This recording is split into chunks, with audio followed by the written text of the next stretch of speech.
op die opname begin. Here, baie dankie dat ons vanmôre die voorreg het om hier by mekaar te wees, na u woord te kan luister, en dat ons mekaar kan geniet as boeties en sissies, en dat ons u woord kan geniet en die kosbare leiding van u Heilige Gees. Dankie dat ons weet, Here, dat u het beloof dat u is met ons, tot aan die volëinding van hierdie wêreld. Here, ek bid vanmôre spesiaal saam met die gemeente vir Jacques en Annette. Ons bid vir Konrad en vir sy vrou, Here, dat u vir hulle sal genees en sal seën en sal herstel op die eie tyd en op die eie manier, en ook die res van die van 'n Merwe familie en ook so net se kant van die familie, dat u vir hulle sal herstel, Here. U vir hulle sal genees. En ons sê vir u dankie dat ons dit kan vra en kan weet, Here, dat u is die groot geneesheer. U is die een wat al ons trane afvee. En dankie dat ons beweeg na 'n tyd en 'n plek waar daar geen trane sal wees nie, Here.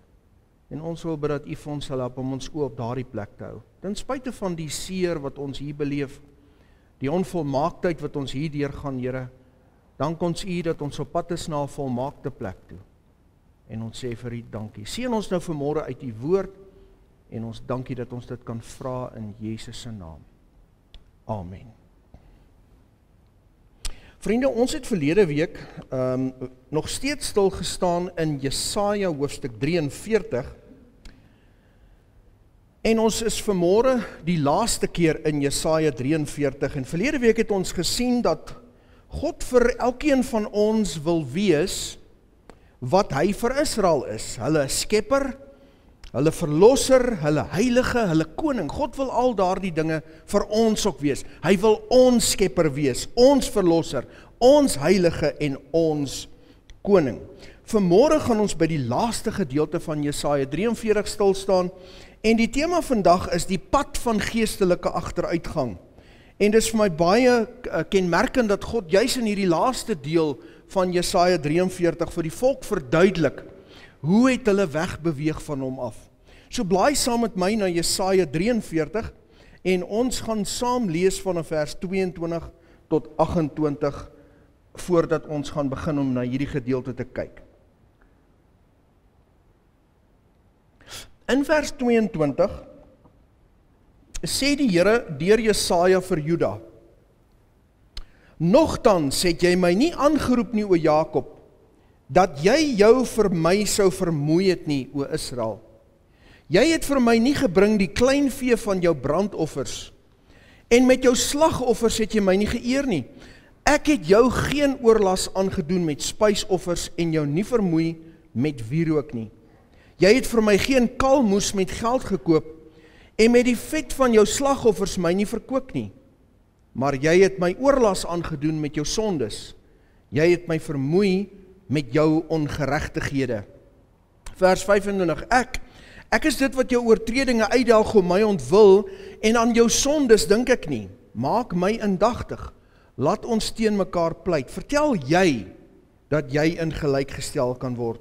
Jou eerste vader het gesondig, en hy praat hier van Adam, en jou tolke het teen my oortree, so het ek dan heilige vorste ontheilig, en Jakob aan die banvloek oorgegee, en Israel aan beskimpinge.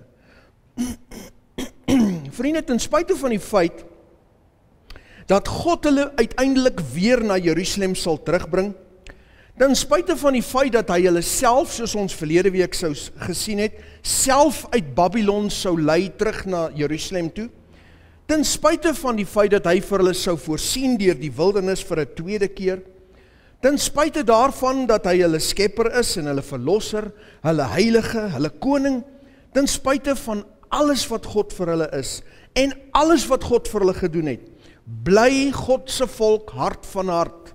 Hulle neig steeds weg van hom af, en hulle bly steeds ongehoorsaam. Niemand is seker of Jesaja hierdie woorde tot die mense van Juda rig in sy dag, en of dit gemik is op die van hulle wat in Babylon sou wou agterbly nie. Want baie van God se volk se mense het besluit om na die Babyloniese ballingskap eerder in Babylon agter te bly. En ons weet nie of Jesaja hierdie woorde miskien vir hulle sê nie. Miskien sou hulle so lief word vir die lewe in Babel, dat hulle nie kans sou sien om God weer te dien nie. Hoe dit ook al sê, die mense van Juda, aan wie Jesaja hierdie woorde rig, beweer in hierdie gedeelte, dat God hulle moeg maak. Dis wat hulle sê. U vermoei ons. Dit is 'n vermoeienis vir ons om u te dien. Nou vriende, net voordat ons met hierdie boodskap voortgaan, wil ek iets kwalifiseer. Indien jou verhouding met God jou moeg maak en jou vermoei, dan is jy nie in 'n verhouding met die God van hierdie boek nie. Indien jou verhouding met God jou leegsuig en jou uittap en maak dat jy uiteindelik moeg en vermoeid is, dan is jy nie besig om die God te volg wat in hierdie boek vir jou sê, kom agter my aan, almal wat vermoeid en belas is, en ek sal vir julle rus gee nie. Jy's besig om 'n God te volg wat jy in jou eie kop geskep het.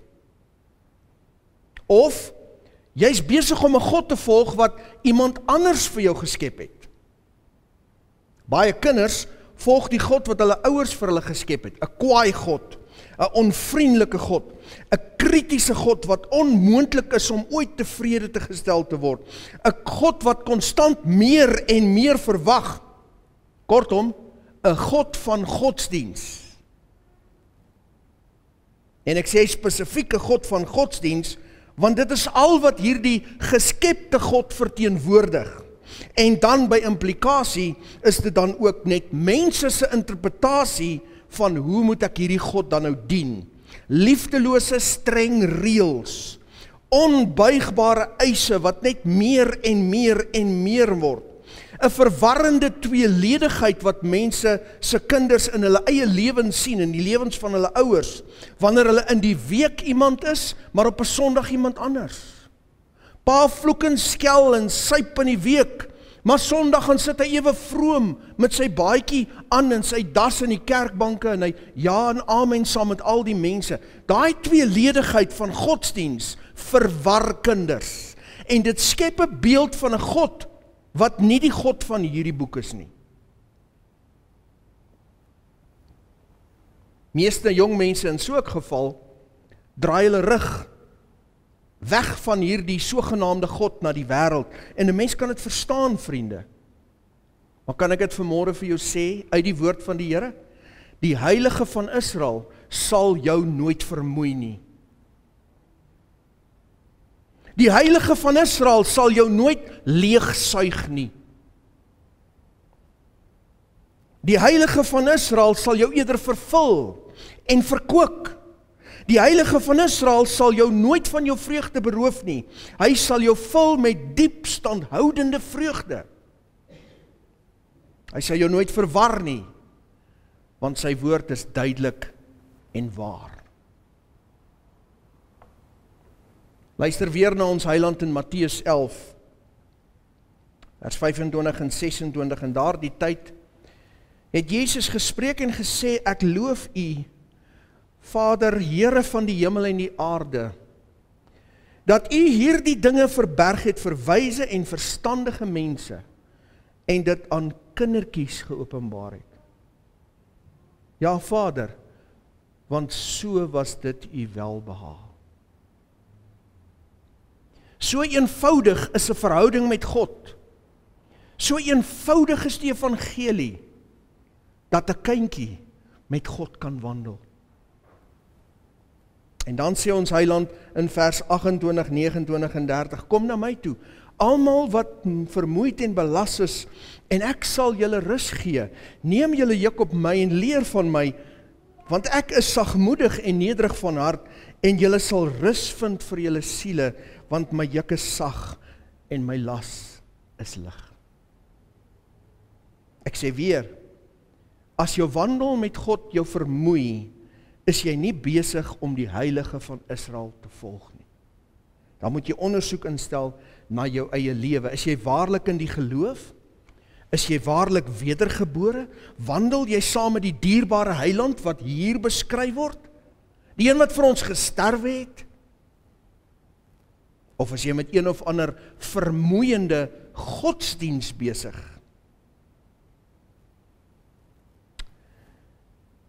Die mense van Juda het oor tyd 'n verwronge beeld van God begin kry, en hulle het begin wegbeweeg van wie hy werklik is. En dis hoekom God in vers 22 sê, nogtans het jy my nie aangeroep, o Jakob, dat jy jou vir my so vermoei het nie, o Israel. Vers 23, jy het nie vir my gebring die klein vee van jou brandoffers, en met jou slagoffers het jy my nie geëer nie. Ek het jou geen oorlas aangedoen met spysoffers, en jou nie vermoei met wierook nie. Jy het vir my geen kaalmoes met geld gekoop, en met die vet van jou slagoffers my nie verkoop nie. Nou dit klink na 'n teenstelling. Dit klink asof God sê, maar julle het nie vir my hierdie goed gebring nie. Julle het nie hierdie goed gedoen nie. En dan sê ons vir onsself, maar hoekom sê die Here dan is nie ek wat julle vermoei nie? Het die Here hulle dan nie vermoei met al hierdie goed wat hulle vir hom moes bring nie? Ons gaan kyk daarna. Wanneer ons die King James weergawe lees, dan sien ons presies wat God hier sê. In die Engels sê hy dit so mooi. Vers 22 in die Engels. But thou hast not called upon me, O Jacob, but thou hast been weary of me, O Israel. Julle het moeg geword vir my. Julle het my nie aangeroep nie. Julle sê ek vermoei julle. Julle sê ek plaas 'n onnodige las van offers op julle. Maar ek het julle nie vermoei nie. Ek het julle geen oorlas aangedoen nie. Inteendeel sê God, julle vermoei my. In die tweede deel van vers 24 sê God dit direk vir hulle, maar jy het my 'n oorlas aangedoen met jou sondes. Jy het my vermoei met jou ongeregtighede. God sê direk vir sy mense, dit is nie ek wat julle vermoei nie, dis julle wat my vermoei.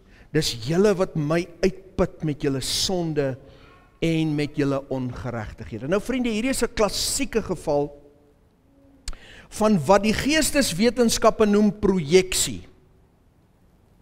Ek is skuldig aan iets, maar ek projekteer dit op jou. Byvoorbeeld, iemand in 'n huwelik kan ontrou wees aan 'n lewensmaat, en in plaas daarvan om te erken dit was ek, beskuldig hy die ander een van ontrou. Noem dit projeksie. Ek is skuldig, maar ek sê jy skuldig. Ek projekteer wat ek is op jou.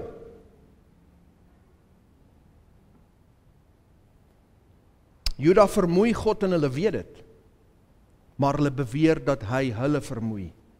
En hulle projekteer hulle eie gedrag terug na God toe, en stelselmatig het hulle eie leuen begin glo. God stel die saak dan vir hulle reg. Hy gee vir hulle die waarheid. Hy trek vir hulle die perspektief reg. En hy sê vir hulle hoofsaaklik 3 dinge. Nommer 1, julle roep my nie meer aan nie.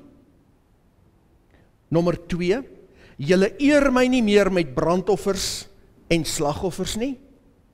En nommer 3, julle het lankal opgehou om vir my kaalmoes met geld te koop. Nou wat sê God hier? Wat sê hy vir hulle? Kom ons breek dit af. Julle roep my nie meer aan nie. Die eerste ding wat hy vir hulle sê is, die woord in Hebreëus vir aanroep is 'n woord wat beteken om luid aan te roep. Die Engels is to cry unto God. En hierdie woord is identies in 'n ander konteks in die sin dat ek iemand aanroep wat ek reeds ken. Ek roep na iemand wat ek ken. God sê, julle ken my, maar julle roep nie meer na my nie. Julle nader nie meer na my soos in die verlede nie. Julle lewe asof julle my nie ken nie. En dan sê God vir hulle in die tweede plek, julle eer my nie meer nie. Die bring van brandoffers en slagoffers het God se volk se aandag op God gefokus. Hulle gefokus op sy grootheid en sy glorie, sodat hulle nie selfgesentreerd sou word en sodat hulle lewens nie om hulle self sou begin draai nie.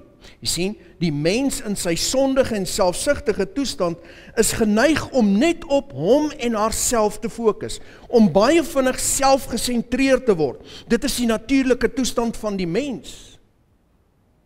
En vriende, hoor my vanmôre, niks is meer uitputtend na liggaam, siel en gees as selfsug en selfgesentreerdheid nie. Niks nie. Dit vreet jou op. Selfgesentreerdheid is absoluut uitputtend. En die bring van hierdie offers na God, het hulle gehelp om weg te draai van hulle self, en hulle eie selfgesentreerdheid, en offers te bring vir God, sodat hulle op hom kon fokus. Het God hierdie offers nodig gehad? Nee, vriende. Hulle het dit nodig gehad. Hulle het nodig gehad om weg te kom van hulle self en te begin fokus op hom wat hulle uit Egipte land uitgelei het, sodat hulle nie weer terugkeer na hulle selfsugtige en sondige lewenstyl nie. Dis nie omdat God iets nodig het dat hy hierdie las op hulle gelê het nie. Hy wou hulle nie vermoei nie, hy wou hulle juis help.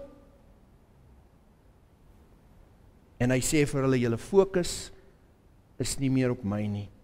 Julle fokus het verskuif na ander dinge. En dan sê God vir hulle, julle het vir my geen kalmoes met geld gekoop nie. Waarvan praat God hier? Kalmos was 'n soort soet riet, wat in daardie dae baie duur was. Die King James Bybel praat van sweet cane, en dit klink vir ons vreemd. Waarom noem God hierdie soort riet hier? Ons verstaan nie. Die woord kalmoes beteken vir ons niks nie. Maar die mense wat in Juda gewoon het in Jesaja se dag, het presies geweet wat Jesaja sê. Hulle het dadelik verstaan wat God bedoel. Sien, kalmoes was 'n baie belangrike bestanddeel in die maak van die heilige salfolie wat in die tabernakel en in die tempel gebruik was.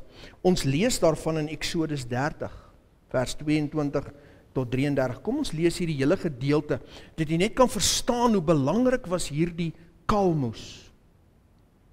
Verder het die Here met Moses gespreek en gesê, en jy neem vir jou van die beste speserye, 500 sikkels fyn mirre en die helfte soveel geurende kaneel, 250 sikkels en 250 sikkels van geurende kalmoes en 500 sikkels kassie, volgens die sikkel van die heiligdom, en 'n hin olyfolie. En maak daarvan 'n heilige salfolie, 'n salfmengsel soos 'n salfmenger dit maak. Heilige salfolie moet dit wees. Daarmee moet jy dan die tent van samekoms salf en die ark van die getuienis en die tafel met al sy gereedskap en die kandelaar en sy gereedskap en die reukaltaar en die brandofferaltaar met al sy gereedskap en die waskom met sy voetstuk. So moet jy hulle dan heilig, dat hulle hoogheilig kan wees. Elkeen wat aan hulle raak, word heilig. Jy moet ook Aaron en sy seun salf en hulle heilig om vir my die priestersampt te bedien. En jy moet met die kinders van Israel spreek en sê, dit moet vir my 'n heilige salfolie wees in julle geslagte. Op geen mens se liggaam mag dit uitgegiet word nie. Julle mag ook na dieselfde voorskrif nie so iets maak nie. Heilig is dit en heilig moet dit vir julle wees.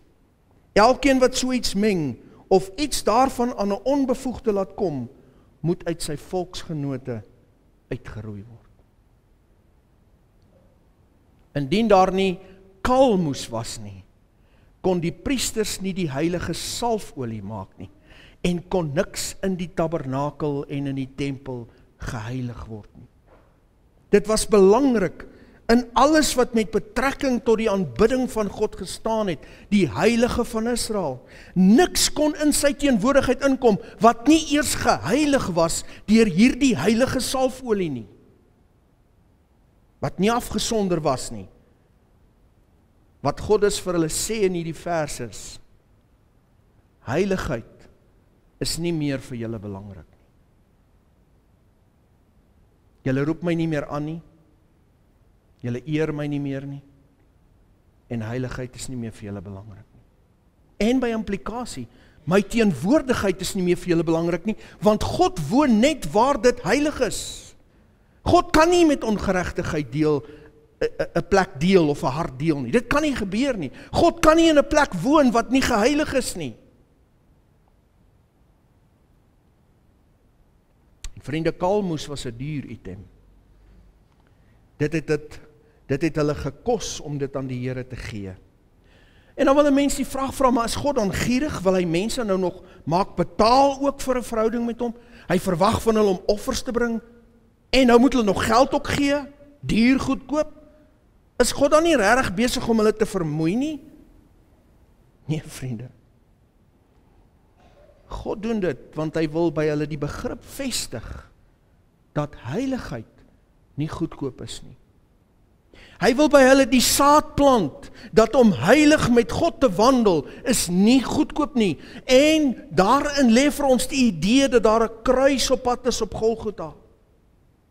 Daar sou 'n geweldige prys betaal word, 2000 jaar gelede, om die mens te kan heilig. En dit was 'n duur prys.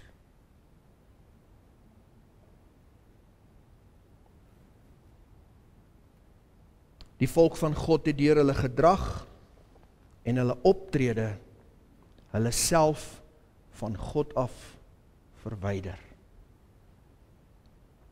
En dit is hulle wat geskuif het, nie God nie. Dit laat my dink aan die ou gesegde wat sê, if you feel far from God, guess who moved? En tog is God steeds genadig oor hulle. In vers 25 sê hy vir hulle, Ek is dit wat jou oortredinge uitdelg om my ontwil, en aan jou sondes dink ek nie, maar die volk bly hard en ongehoorsaam, hulle bly voortwoed in hulle sonde, en dan in die volgende paar verse, die laaste verse van hierdie hoofstuk, sê die Here vir hulle in vers 26, maak my indagtig, laat ons teen mekaar pleit, vertel jy, dat jy in gelyk gestel kan word, jou eerste vader het gesondig, jou tolke het teen my oortree, so het ek dan die heilige vorste ontheilig, en Jakob aan die banvloek oorgegee, en Israel aan beskimpinge. Ek het geen keuse nie, sê God. Julle sal in ballingskap moet gaan. Julle sal Babylon toe moet gaan vir 70 jaar. Julle sal my dissipline moet beleef.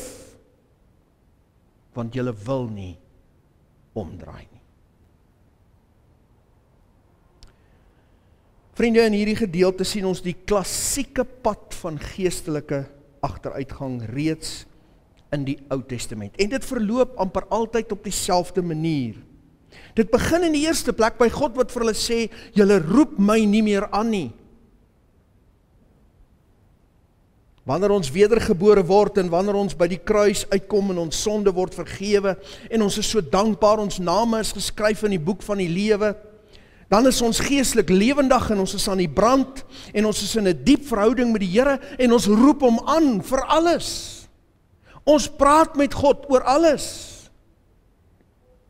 Ons gebedslewe is lewendig en ons nader sy troon vir alles waarvoor ons hom nodig het, alles waaroor ons angstig is, alles wat ons nie verstaan nie, alles wat ons seermaak en ons omkrap. Ons soek na sy wil en sy leiding. Dit groei verder. Ons nader sy troon om ons dank en ons liefde vir hom te gee. Ons loof en ons prys sy naam omdat hy ons gered het. Ons loof en ons prys sy naam oor wie hy is. Maar wanneer ons begin om ons verhouding met hom te verwaarloos, dan is hierdie die area wat eerste wys. Ons begin hom al minder aanroep. Ons nader sy troon al hoe minder. Ons begin dinge self hanteer.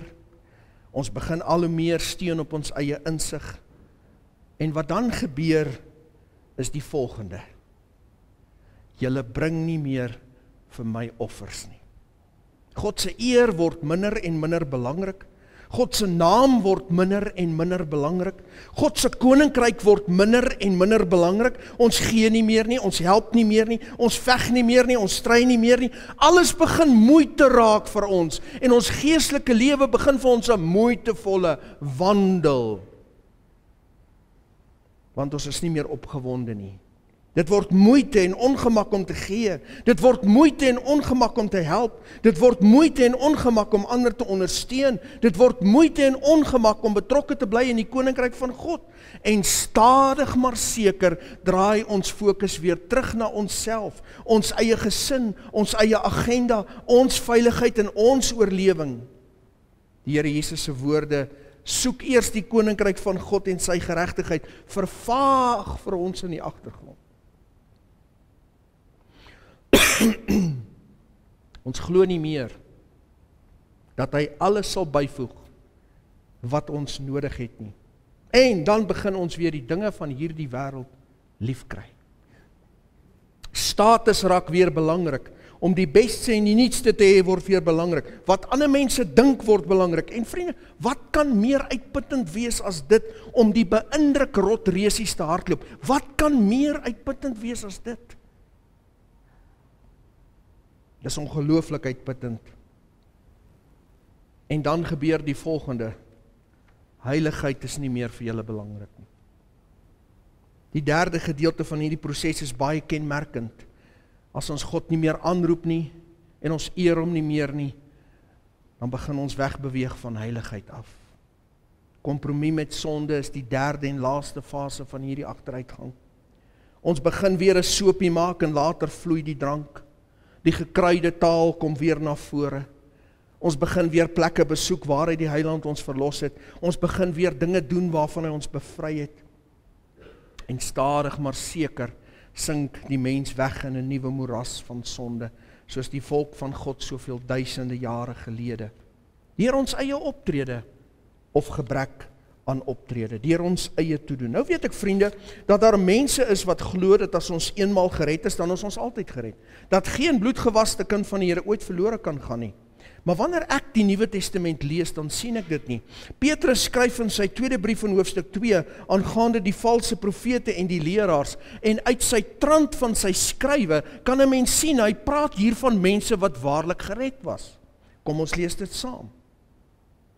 2 Petrus 2 vers 15 sê Petrus, hulle die regte pad verlaat en verdwaal, en die weggevolg van Biliam die seun van Beor, wat die loon van die ongeregtigheid liefgehad het. Luister na vers 20 tot 22.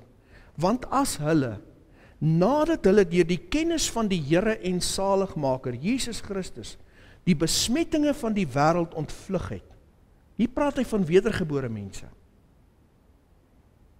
Hulle tog weer, deur hierdie dinge laat verstrik en oorwin word, dan het vir hulle die laaste erger geword as die eerste. Want dit sou vir hulle beter wees as hulle die weg van die geregtigheid nie geken het nie. Dat hulle nadat hulle dit leer ken het, hulle afkeer van die heilige gebod wat aan hulle oorgelewer is. Maar oor hulle het gekom wat die ware spreekwoord sê, die hond het omgedraai na sy eie uitbraaksel en die gewaste sog om in die modder te rol. Hierdie mense was werklik gered. Petrus beskryf hulle so. En hulle het weggedraai van God af. En dit was 'n stelselmatige proses. Hulle het opgehou om God aan te roep, hulle het opgehou om hom in sy werk te eer, en hulle het wegbeweeg van dit wat heilig is. In 2 Timoteus 4 vers 10 skryf Paulus van sy vriend Demas, sy medewerker. Demas het my verlaat, omdat hy die teenswoordige wêreld lief gekry het, en het na Thessalonika vertrek. Nou sê mense, ja, maar Demas was nie regtig gered nie. Vriende, kom ek sê vir jou sommer nou reguit. Jy sou nie op Paulus se span gewees het as jy nie waarlik gered was nie. Jy sou nie kom byhou by hom nie. Paulus sou jou nie saamgevat het as jy nie werklik gered was nie. Demas het geestelik agteruit gegly deur sy eie toedoen, en hy het presies hierdie pad gestap waarteen God sy volk waarsku. En uiteindelik het hy weer sy vervulling en sy heil in hierdie wêreld gaan soek. Kan ek jou vanmôre vra? En miskien is hierdie boodskap glad nie vir iemand hier vanmôre nie, en ek wil vra dat jy sal bid dat hierdie boodskap iemand sal bereik later op ons kanaal. Maar miskien gaan daar iemand later na hierdie boodskap luister. En hierdie is vir jou. Kan ek jou vanmôre vra? Was jou hart eens aan die brand vir die Here Jesus en sy koninkryk? Het jy openlik getuig dat jy 'n wedergebore kind van God is? Het jy hom lief gehad met jou hele hart? Jy het jou mede-pelgrims lief gehad, maar die sorge van hierdie lewe en die verleiding van rykdom en die plesier van sonde het jou weggetrek terug na die wêreld. Nou is jy leeg en vuil soos die verlore seun in die hokke van die varke. Wil jy nie doen wat daardie jong man gedoen het nie? Wil jy nie opstaan en teruggaan na jou vader toe nie? Wil jy nie terugkeer na die tafel van jou koning waar daar altyd volop brood is nie? Dis my uitnodiging vanmôre aan iemand wat na hierdie boodskap luister. wat hierdie glypad ervaar het, hierdie wegbeweeg van God af beleef het, en wat nou in die varkhokke van die wêreld sit, wil jy nie opstaan, en soos daai jong man sê, ek sal opstaan en na my Vader gaan, want daar is volop brood in my Vader se huis. Miskien is daar iemand wat luister na hierdie boodskap, en jy was van kleins af blootgestel aan godsdiens, dooie vorm godsdiens, met geen ware geestelike lewe en krag nie. Reël op reël en gebod op gebod, en die mense wie jou geestelike voorbeelde moes gewees het, se lewens het glad nie sin gemaak nie. In die week het hulle in sonde gelewe en Sondag vroom in die kerk gesit, en hierdie God van godsdiens het jou verwar en het dit jou moeg gemaak. En jy het jou rug op godsdiens gedraai, jare gelede al. Daar's baie jong mense, vandag in Suid-Afrika, wat hulle rug op godsdiens gedraai het, want dit maak nie sin nie, want dis nie die God van hierdie boek nie. Kan ek jou vanmôre nooi? Wil jy nie uitroep na die Here Jesus, wat vir jou gesterwe het nie? Die Here van die hemel wat sag en nederig is, wat sê my juk is sag, my las is lig. Julle sal rus vind vir julle siele. Wie se woord en wie se evangelie so eenvoudig is dat 'n kindjie dit kan verstaan. Hy wat jou kruis vir jou gedra het. Hy wat jou kan reinig. Hy wat strome van lewende water in jou binneste wil gee. Hy wat jou sondelas kan wegneem en aan jou 'n nuwe hart kan gee. As jy hom volg, die heiland van hierdie boek, sal jy vrede vind en vreugde vind en vervulling vind. Nie vermoeienis nie, nie uitputting nie, nie verwarring nie. Die mense van Juda wou nie luister nie. Daarom moes hulle 'n lang en pynlike draai in Babylon gaan maak. Hulle het 'n lang en 'n pynlike pad gestap. Kan ek jou vra vanmôre, indien jy wegbeweeg het van God af, kom terug. Kom vinnig terug, maar soek die God van hierdie boek. Die Vader, die God van Abraham, Isak en Jakob, wat sy seun gegee het, wat sagmoedig is en nederig van hart, en wat jou nooit sal uitput nie, wat jou nooit sal vermoei nie, maar wat jou lewe sal vul met vryheid en vreugde en met vervulling. Kom ons bid saam.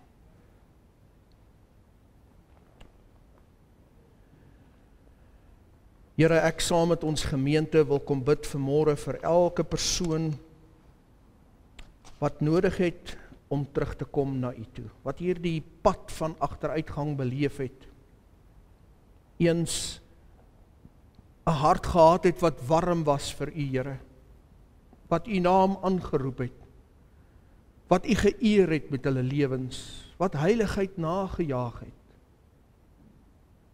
maar wat weggedraai het, vir welke rede ook al. En hulle self in hierdie môre in die varkhokke van sonde bevind, terwyl hulle weet dat aan die tafel van die koning is volop brood. Here, ek bid dat U in hulle daardie krag sal gee om op te staan en te sê, ek sal na my Vader terugkeer. Help hulle om U te leer ken, Here, soos wat U werklik is in hierdie boek. U vermoei niemand nie. Inteendeel, U dra ons laste. Ek bid vir daardie persoon wat 'n verwronge beeld gekry het van die God van godsdiens en vermoeid geword het en verward geword het.